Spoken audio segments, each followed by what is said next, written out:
बरा नाम इन्नगे जे नमगे उपदेश वचन की रूपेनु जे दाव कथा टूड़ कर लुका अदघी 23 अध्याय अदघी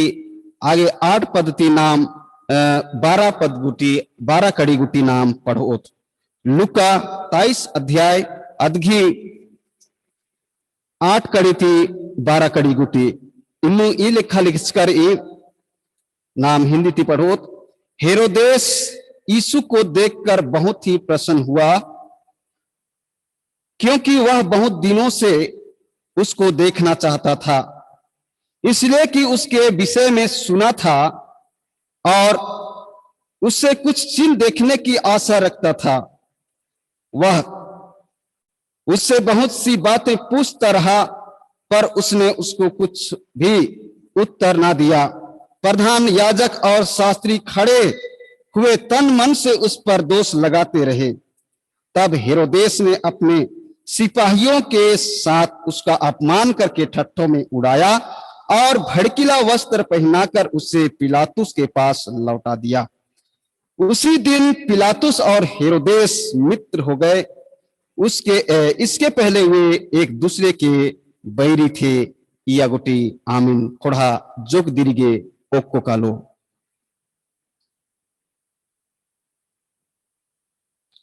मसीह यीशु में विश्वासी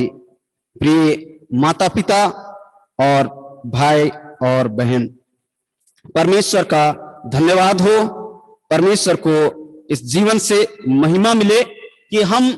परमेश्वर के अनुग्रह के कारण से हम परमेश्वर के महिमा के भवन में हम एकत्रित होकर के हम प्रभु के उस क्रूस घटना या तो क्रूस मृत्यु को हम स्मरण करते हैं और हम परमेश्वर की उस अद्भुत और परमेश्वर की उस महान काम के लिए हम परमेश्वर का धन्यवाद करते हैं। परमेश्वर का हम धन्यवाद करते हैं। मसीह यीशु में विश्वासियों, हम जब परमेश्वर के जीवते वचन जो आज के लिए उपदेश वचन के रूप में हमारे लिए ठहराया वचन है, उसको जब हम विस्तार रूप से यदि हम देखें, यदि हम पढ़ें, तो हमारे लिए बहुत ही अद्भुत वचन है, जो कि ये यीशु मसीह एक आत्मिक रूप से या तो एक यहूदियों के बीच में से एक विशेष एक व्यक्ति है और इसको सबसे पहले जब पकड़ते हैं और पकड़ने के बाद में सबसे पहले कैफा महायाजक के पास में लेकर के जाते हैं। कैफा महायाजक के पास में लेकर के जाते हैं कि यहूदियों के रीति और रिवाज के अनुसार, उसका धार्मिक विधि और विधान के अनुसार उसमें कुछ दोष ढूंढा जाए या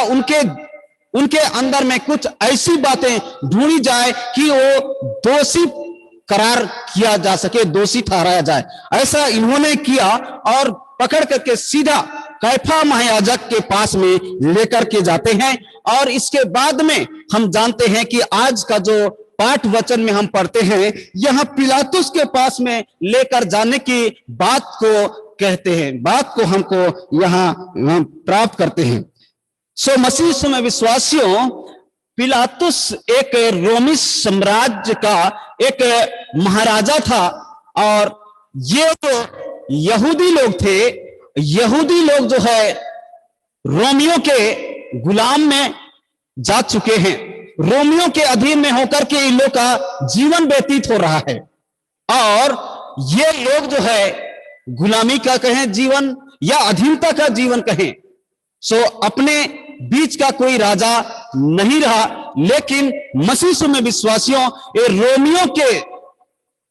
अधीन में होकर के ये लोग अपना जीवन को व्यतीत कर रहे हैं और यहूदी परंपरा और यहूदी रीति रिवाज और यहूदियों के अनुसार में यदि कहा जाए, कोई अपने आप को परमेश्वर का पुत्र कहे, कोई अपने आप को एक मसीहा कहे, तो ऐसे लोगों को उस समय यहूदियों के परंपरा के अनुसार में पथराव करके मार दिया जाता था। लेकिन मसीह में विश्वासियों, यहां इसलिए यीशु मसीह को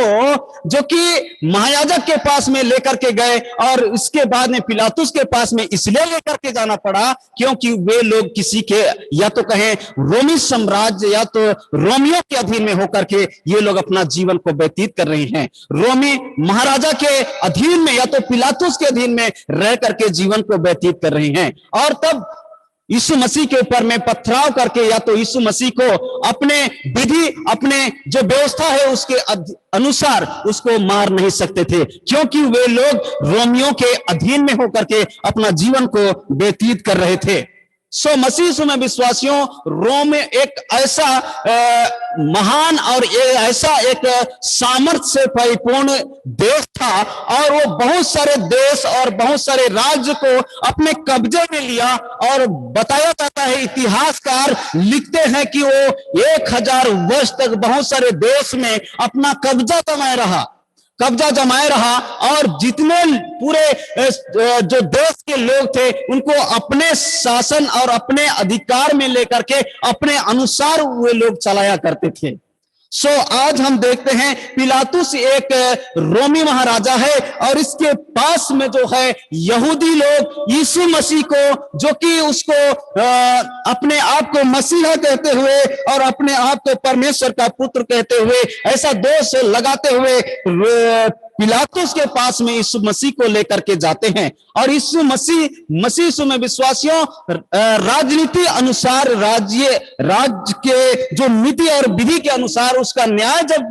पिलातुस किया, तो यीशु मसीह में कोई दोष नहीं पाया। और नहीं दोष पाया, तो इसके बाद में भी यहूदी लोग चिल्ला करके यीशु मसीह के पीछे पड़ गए और ये कहने लगे कि अपने आप को यहूदियों का राजा कहता है। क्या यीशु मसीह झूठ बोल सकता था? नहीं, क्योंकि वास्तव में यीशु मसीह यहूदियों का राजा था, और इस बात को उन्होंने प्रकट किया कि मैं यहूदियों का राजा हूं। और इस बात को लेकर के यहूदी लोग यीशु मसीह के ऊपर में पिलातुस के पास दोष लगाने लगे। और तब पिलातुस इस बात को पूछता है, क्या तुम यहूदियों का राजा है? तो यीशु मसीह बोलते हैं कि आप ही स्वयं कह दिए। तब पिलातुस प्रधान याजकों को, या तो यहूदियों के बीच में, यहूदी वर्ग के बीच में के जो अगुए थे और जो याजक थे, महायाजक थे, उनको अपने पास में बुलाता है, और उसके बाद में कहता है कि इस मनुष्य में मैं कोई दोष नहीं पाता हूं, इस मनुष्य में मैं कोई दोष नहीं पाता हूं। तब इसके बाद में और कहने लगे, ये दृढ़ता के साथ में कहने लगे कि यह व्यक्ति जो है गलील से लेकर यहूदिया तक उपदेश कर करके लोगों को भड़काता है, और वह जो कहता है कि मैं यहूदियों का राजा हूं, ये सारी बातों को लेकर के लोगों को भड़काता है। इस बात को सुन करके पिलातुस कहता है, क्या ये व्यक्ति गलीली है? और तब मसीह में विश्वासियों, हम हेरोदेस के विषय में यहां हम देखते हैं कि जब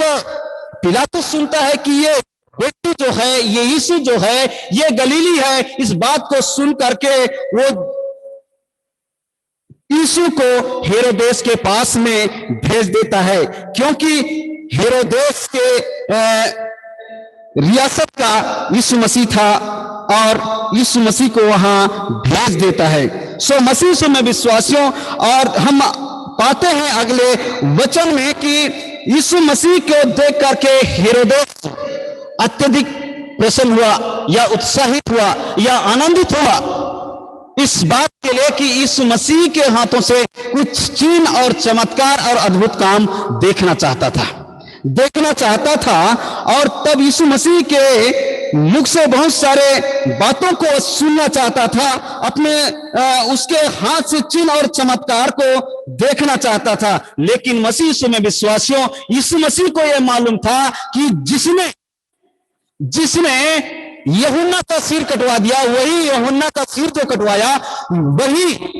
हेरोदेस है। और इस बात को यीशु मसीह जानता था कि हेरोदेस जो है एक कट्टर व्यक्ति है, और इस कारण से अपना मुंह बंद रखा।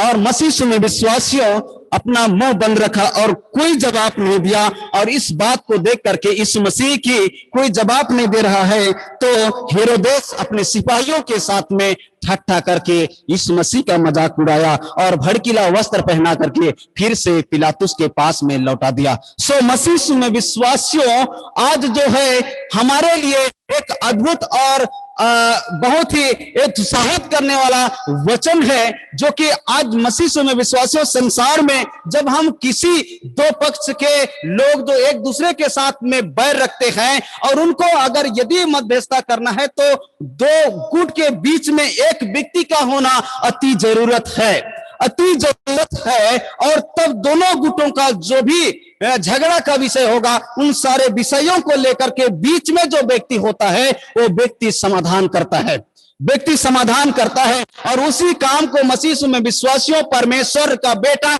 यीशु मसीह संसार में आया, और आने के बाद में जो कि आज हम देखते हैं कि पिलातुस और हेरोदेस जो है एक दूसरे के बैरी थे, और इनके जीवन में यीशु मसीह आ गया, और यीशु मसीह के आ जाने के बाद में उनके साथ दोनों का जो है एक दूसरे के बैरी थे, लेकिन एक दूसरे का मेल मिलाप होता है। आज मसीह यीशु में विश्वासियों मेरा आपका परमेश्वर के साथ में संबंध टूट चुका था, उस संबंध को जोड़ने के लिए परमेश्वर ने यीशु मसीह को इस संसार में भेज दिया, और उस यीशु मसीह जो कि संसार में आया और आने के बाद में हमारे बीच और परमेश्वर के बीच में जो संबंध हमारा टूटा हुआ था, उस संबंध को आज परमेश्वर ने या तो कहें प्रभु यीशु मसीह ने पुनः स्थापित किया, मेल मिलाप का जीवन दिया, मेल मिलाप का जीवन दिया। और आज मसीह यीशु में विश्वासियों जब प्रभु यीशु मसीह हमारे लिए मेल मिलाप का जीवन दिया, तो हम परमेश्वर की महिमा करें, परमेश्वर की हम तारीफ करें। परमेश्वर के अद्भुत वचन में से हम देखेंगे जो मत्ती रचित सुसमाचार, उसका जब हम 5वां अध्याय उसका 9 पद जब हम पढ़ेंगे, यहाँ परमेश्वर का अद्भुत वचन में हमारे लिए मिलेगा। धन्य वे हैं जो मेल कराने वाले हैं, क्योंकि वे परमेश्वर के पुत्र कहलाएंगे। धन्य वे हैं, धन्य वचन में हम पढ़ते हैं, धन्य वे हैं जो मेल कराने वाले हैं, क्योंकि वे परमेश्वर के पुत्र कहलाएंगे। आज मसीह यीशु में विश्वासियों परमेश्वर का पुत्र यीशु मसीह जो है वो परमेश्वर का पुत्र हमारे इस जगत में आया, और जगत में आकर के हमारा और परमेश्वर का मेल मिलाप किया। और वो मेल मिलाप को हम जानते हैं कि यीशु मसीह क्रूस कलवरी पर चढ़ गया, और चढ़ जाने के कारण से जब हम उस पर विश्वास करते हैं तो हमारा मेल मिलाप परमेश्वर से हो जाता है, हमारा मेल मिलाप परमेश्वर से हो जाता है, और हम धन्य लोग हो जाते हैं। और इसके बाद में मसीह यीशु में विश्वासियों हम सीधे सीधे हम परमेश्वर से हम वार्तालाप कर सकते हैं। ये परमेश्वर की महान, परमेश्वर का अद्भुत काम हमारे जीवन में होने पाया। सो मसीह यीशु में विश्वासियों जब प्रभु यीशु मसीह ने जो कि परमेश्वर का पुत्र होकर के भी वो अपने आप को रख नहीं छोड़ा, तो आज हमारे लिए एक नमूना दे करके गया, जो हम वचन में पढ़ते हैं, जो पहला पत्रस 2 अध्याय उसका 21 से 25 पद में जो पाठ वचन हम पढ़ रहे थे। सो यहाँ हम देखते हैं कि और तुम इसीलिए बुलाए भी गए हो, क्योंकि मसीह भी तुम्हारे लिए दुख उठाकर तुम्हें एक आदर्श दे गया है कि तुम भी उसके पद चिन्हों पर चलो। मसीह यीशु में विश्वासियों हम जानते हैं कि प्रभु यीशु मसीह संसार में मेरा आपका मेल मिलाप करने के लिए यीशु मसीह को अपमान सहना पड़ा, यीशु मसीह को निंदा सहना पड़ा, यीशु मसीह को कोड़े खाने पड़े, यीशु मसीह को दुख उठाने पड़े। इस सारी बातें हम जानते हैं कि हमारा मेल मिलाप परमेश्वर से करने के लिए ये सारी बातों का सामना प्रभु यीशु मसीह को करना पड़ा। ये सारी बातों को जो कि मेल मिलाप करने के लिए प्रभु यीशु मसीह को इस सारी बातों का सामना करना पड़ा। और आज मसीह यीशु में विश्वासियों हम परमेश्वर के या तो यीशु मसीह के बेटा और बेटी हैं, और आज जो है हम इस संसार में जो लोग आज परमेश्वरहीन जीवन को व्यतीत कर रहे हैं, उनका जीवन और परमेश्वर के साथ में उनको जोड़ने का हमारे लिए जिम्मेदारी परमेश्वर दिया है। और इस बात को हम यहाँ वचन में हम पढ़ते हैं, और तुम इसीलिए बुलाए भी गए हो, क्योंकि मसीह भी तुम्हारे लिए दुख उठाकर तुम्हें एक आदर्श दे गया है कि तुम भी उसके पद चिन्हों पर चलो। प्रभु यीशु मसीह ने संसार में प्रेम किया, प्रभु यीशु मसीह ने अपने बैरियों को क्षमा किया। हम जानते हैं मसीह यीशु में विश्वासियों, यदि प्रभु यीशु मसीह अपने बैरियों को यदि क्रूस के ऊपर से यदि क्षमा नहीं करता, तो शायद मैं कहता हूं कि यीशु मसीह के ऊपर में एक दोष लग जाता, या तो यीशु मसीह के ऊपर में एक कलंक लग जाता। लेकिन यीशु मसीह जो है अपने बैरियों के लिए प्रार्थना करता है, जो कि हम वचन में पढ़ते हैं 23 अध्याय के उसके 34 पद में जब हम पढ़ेंगे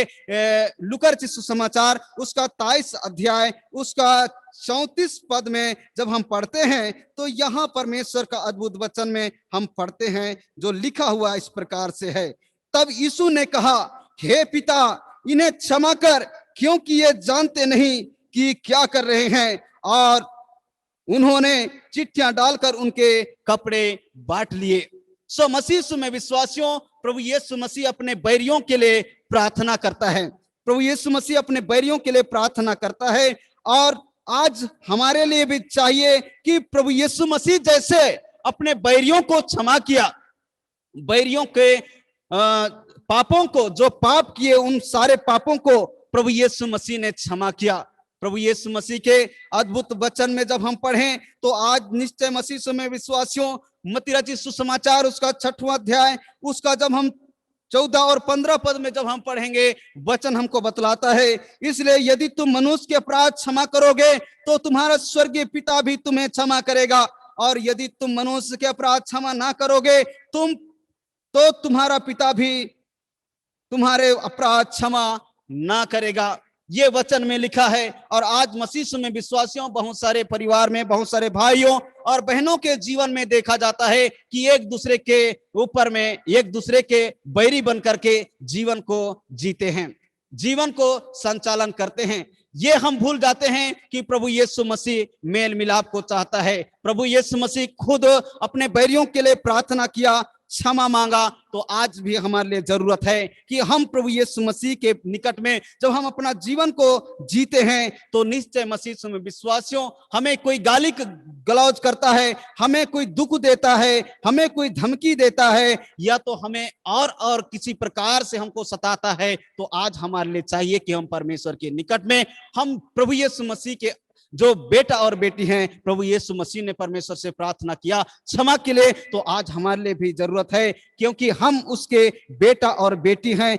हमको भी आज एक दूसरे के पापों को, एक दूसरे के अपराध को क्षमा करते हुए हमको अपना जीवन को व्यतीत करने की जरूरत है। क्योंकि मसीह में विश्वासियों, हम भटके हुए जीवन को व्यतीत कर रहे थे। हम अपने जो कि अध्यक्ष और जो कि हमारा रखवाला है, उससे भटक करके हम जीवन को व्यतीत कर रहे थे, लेकिन परमेश्वर ने अद्भुत तरीके से हमको उस अध्यक्ष के पास में ले आया, जो कि इस मसीह के क्रूस, उस कठिन दुख और मृत्यु के कारण हमारा परमेश्वर के साथ में मेल मिलाप होता है, मेल मिलाप होता है। इसलिए मसीह में विश्वासियों, आइए हम अपना जीवन को परमेश्वर के लिए हम समर्पण करें कि परमेश्वर हम हरेक का जीवन को, वो मेल मिलाप का जीवन को वो दे करके हम हरेक को आशीषित करें। और जैसा परमेश्वर का वचन में जब हम पढ़ेंगे, इफिसियों 4 अध्याय उसका 32 पद में हम जब पढ़ेंगे, यहाँ परमेश्वर का अद्भुत वचन में लिखा है, एक दूसरे पर कृपालु और करुणामय हो, और जैसे परमेश्वर ने मसीह में तुम्हारे अपराध क्षमा किए गए, वैसे ही तुम भी एक दूसरे का अपराध क्षमा करो। सो मसीह में विश्वासियों, वचन में जिस प्रकार से हमारे लिए मिलता है, तो निश्चय आज हमारे लिए जरूरत है कि हम अपने अपराधियों को हम क्षमा करते हुए हम भलाई के कामों को, जो प्रभु यीशु मसीह के अद्भुत वचन में रोमियो उसका जब हम वचन में जब पढ़ेंगे, रोमियो उसका 12 अध्याय उसका 17 और 18 पद में, तो यहाँ परमेश्वर के अद्भुत वचन में हमको मिलेगा, जहां हमारे लिए वचन में स्पष्ट रूप से मिलता है। रोमियो 12 अध्याय उसका जब हम 17 पद से आगे वचन में पढ़ेंगे, बुराई के बदले किसी से बुराई ना करो, जो बातें सब लोगों के निकट भली है उनकी चिंता किया करो, जहां तक हो सके तुम भरसक सब मनुष्य के साथ मेल मिलाप रखो। जैसा प्रभु यीशु मसीह ने हमसे मेल मिलाप कराया, वैसे आज भी हमारे लिए जरूरत है कि हम भी लोगों के साथ में मेल मिलाप के साथ में रहें। और हमारा ये उद्देश्य होना चाहिए कि हम जब इस संसार में एक मसीह जीवन को व्यतीत करते हैं, मेल मिलाप का जीवन को हम पा करके हम जीते हैं, तो आज मसीह में विश्वासियों, इस संसार के लोग जो आज प्रभु विहीन होकर के अपना जीवन को व्यतीत करते हैं, उनके साथ में हमको जरूरी है कि हम परमेश्वर के साथ में उनका परिचय कराएं, कि उसके साथ में परिचय हो करके वे लोग यीशु मसीह को पहचान सके और वे लोग परमेश्वर के साथ में उनका भी मेल मिलाप हो सके, और हम जब अनंत जीवन के लिए दौड़ते हैं वो भी अनंत जीवन को प्राप्त कर सके। इसलिए मसीह यीशु में विश्वासियों 21 पद में जब हम पढ़ेंगे तो वचन में लिखा है, बुराई से ना हारो परंतु भलाई से बुराई को जीत लो। बुराई से ना हारो परंतु भलाई से बुराई को जीत लो। यही प्रभु यीशु मसीह ने किया। उनके जीवन में अत्याचार अन्याय हुए, निर्दोष के ऊपर में उन्होंने दोष लगाया, लेकिन प्रभु यीशु मसीह जो कि मसीह यीशु में विश्वासियों, जब परमेश्वर के अद्भुत वचन में हम पढ़ते हैं यशायाह उसका 53 अध्याय, यशायाह उसका 53 अध्याय, उसका जब हम वचन में जब हम पढ़ते हैं यशायाह 53 उसका 6 और 7 वचन में, जहां परमेश्वर के अद्भुत वचन में हम पाते हैं कि यीशु मसीह के विषय में यहाँ लिखा हुआ है कि वो कैसे एक भेड़ के समान सारी बातों को, उनके जीवन में जो भी अत्याचार हुए, अन्याय हुए, सारी बातों को उन्होंने कैसे सहे। यहाँ वचन में लिखा है 7 पद में, वह सताया गया तो भी वह सहता रहा और अपना मुंह ना खोला। जिस प्रकार भेड़ वध होने के समय और भेड़ी ऊन कतरने के समय चुपचाप शांत रहती है, वैसे ही उसने भी अपना मुंह ना खोला। आज मसीह यीशु में विश्वासियों, हम आज जहां तक हर संभव आज संसार के जो लोग हैं उन हरेक के साथ में हम भरसक हो सके, हम उनके ऊपर में हम उनके अत्याचार और अन्याय को लेकर के हम बदले का भावना ना रखें, वरन हम उन सारी बातों को जैसे प्रभु यीशु मसीह ने सहा, जो कि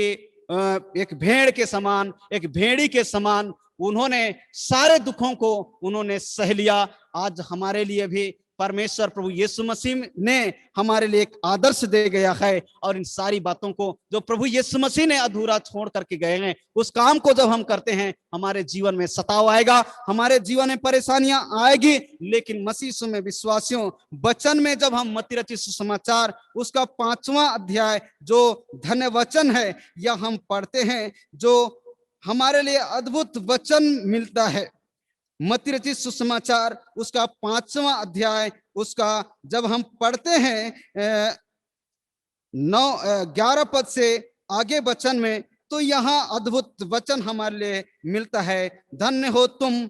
जब मनुष्य मेरे कारण तुम्हारी निंदा करे और सताए और झूठ बोल बोल कर तुम्हारे विरोध में सब प्रकार की बुरी बात कहे, तब आनंदित और मगन होना, क्योंकि तुम्हारे लिए स्वर्ग में बड़ा फल है। इसलिए कि उन्होंने उन भविष्यवक्ताओं को जो तुमसे पहले थे इसी रीति से सताया था। हाँ, मसीह यीशु में विश्वासियों, हमसे पहले परमेश्वर ने संसार के लोगों के साथ में मेल मिलाप के लिए उन्होंने कई एक भविष्यवक्ता और कई एक अपने नबियों को भेजा। लेकिन मसीह यीशु में विश्वासियों, उस समय जो है लोग यीशु मसीह के या तो परमेश्वर के भेजे हुए नबी और दास को उन्होंने सताया और बहुतों को मार डाला, बहुतों को वे लोग अधमरा मार करके छोड़ दिया। सो आज हम धन्य लोग हैं, और हमारे ऊपर में जबकि संसार के लोग निंदा और सताए जाने और तमाम विरोध की बातें हम पर जब करते हैं लोग, यहाँ वचन में हमको कहता वचन कि हम सब लोग जो हैं हमको आनंदित होने की जरूरत है और मगन होने की जरूरत है, क्योंकि इसका बड़ा प्रतिफल परमेश्वर के पास में रखा हुआ है, हमारे लिए प्रतिफल मिलने वाला है। इसलिए हमारे लिए जरूरत है कि हम इस संसार के जीवन से बढ़कर के कहीं उस संसार के जीवन की चिंता करें, और इन सारे बातों को जो हमारे ऊपर में निंदा और हमारे जीवन में सताहट आती है, हमारे जीवन में और तमाम प्रकार के विरोध की बातें उठती है, इन सारी बातों को आज हम जैसे हमारा प्रभु सहता रहा, वैसे आज हम सहते हुए हम उस एम और उस लक्ष्य के लिए हम नित प्रतिदिन दौड़ते हुए हम आगे बढ़ें, क्योंकि मसीह यीशु में विश्वासियों, हमारा एम और लक्ष्य परमेश्वर का राज या तो अनंत जीवन है, उसको हमको पाना अति जरूरत है। और यदि मसीह यीशु में विश्वासियों हम जिंदगी भर एक मसीह जीवन जी करके उस अनंत सुख का जीवन को नहीं प्राप्त किए, तो जिंदगी भर गिरजा आए, जिंदगी भर प्रार्थना किए, कोई फायदा नहीं, कोई उसका मोल नहीं। सो आज हम जब गिरजा आते हैं, विनती करते हैं, प्रार्थना करते हैं, हमारा एम और लक्ष्य सिर्फ एक है कि हमारे लिए एक स्वर्ग राज्य मिलेगा, अनंत जीवन मिलेगा। इसलिए मसीह में विश्वासियों, आइए हम इस संसार में एक नए मसीह जीवन को हम जीना आरंभ करें और मेल मिलाप का जीवन जीने आरंभ करें। परमेश्वर जैसे प्रभु यीशु मसीह ने इस संसार में उन्होंने दुख उठाया, हम दुख उठाते हुए परमेश्वर प्रभु यीशु मसीह के कामों को पूरा करें जो परमेश्वर ने हमारे लिए सौंपा है। इसलिए आइए हम परमेश्वर के जीवते और सामर्थी हाथों में हम समर्पण अपने जीवन को करें, क्योंकि प्रभु यीशु मसीह आज भी हम हरेक का वो आस देखते, वह क्रूस में अपना हाथ फैलाए हुए, वह आंसुओं को बहाते हुए आज भी हमारे लिए वो ललायित है। आज भी हमारे जीवन को वो मांगता है हम उसके निकट में आए कि प्रभु हमें गले लगा सके और हमें अपने राज्य के उस संगति में वारिस बना करके हमें अपने साथ में रखने पाए। परमेश्वर इस वचन के द्वारा हम हरेक को अद्भुत आशीष दे। आमीन। आइए हम प्रार्थना करें। धन्यवाद पवित्र पिता, धन्यवाद करते हैं प्यारे प्रभु, क्योंकि प्यारे पिता परमेश्वर आप धन्यवाद के योग्य हैं। और जीवते खुदावंत, हम हरेक के जीवन में आपने अद्भुत रीति से आशीष को दिए हैं। प्यारे प्रभु, आप करुणा कर आपके पवित्र वचन को जो हमने सुना है, सीखा है, समझा है, हे जीवते प्यारे पिता परमेश्वर होने दे कि प्रभु उस वचन को हम प्यारे प्रभु जी अपने हृदय में बसा सके और प्यारे प्रभु जी आपके मार्ग में हम प्यारे पिता परमेश्वर अपना जीवन को समर्पित करके चला सकें। धन्यवाद प्यारे पिता, धन्यवाद करते हैं। धन्यवाद के साथ में ये प्रार्थना को उद्धार करते यीशु मसीह के जीवित नाम में मांगते हैं। प्रार्थना को सुने, बड़ी दया से स्वर्ग के राज्य में ग्रहण करें। आमीन। और ईश्वर की शांति जो समस्त ज्ञान से बढ़कर है, आप सबों के हृदय और मन की रक्षा अब से लेकर सदा तक करता रहे। आमीन।